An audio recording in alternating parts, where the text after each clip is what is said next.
শেখ হাসিনার পতন ও দেশ থেকে আওয়ামী লীগ নেতা-কর্মীর ক্ষোভ ও বিস্ময়।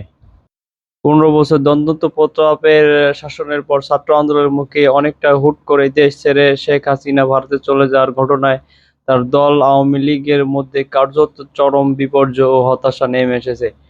দলটির হতভম্ব নেতাকর্মীদের অনেকের মধ্যেই তৈরি হয়েছে ক্ষোভ এবং বিস্ময়। কারণ এমন কিছু হতে পারে তার কোনো ধারণা একদিন আগেও তারা পাননি। গত ২ দিনে দলের বিভিন্ন স্তম্ভের নেতাকর্মীদের কয়েকজনের সাথে কথা বলে এমন ধারণা পাওয়া গেছে।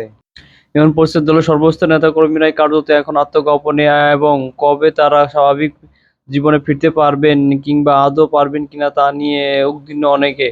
এর ফলে দলটিকে টিকিয়ে রাখা নিয়েও সংশয় তৈরি হয়েছে দলের অনেকের মধ্যে।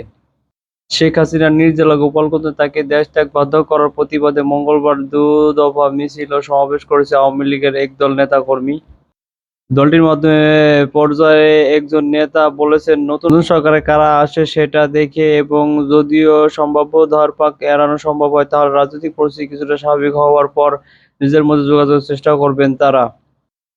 এখানে বলে রাখা ভালো, আওয়ামী লীগের বিভিন্ন পর্যায়ে বেশ কিছু নেতার সাথে মঙ্গলবার কথা হয়েছে, তবে তারা সবাই তাদের নাম ও পরিচয় প্রকাশ না করার অনুরোধ করেছেন। ওদিকে শেখ হাসিনা ভারতে যাওয়ার পর যুক্তরাষ্ট্রে থাকা তার সন্তান সজীব অযোধ্যা বিবিসিকে জানিয়েছেন যে তার মা আর রাজনীতিতে ফিরবেন না এবং তিনিও হতাশ।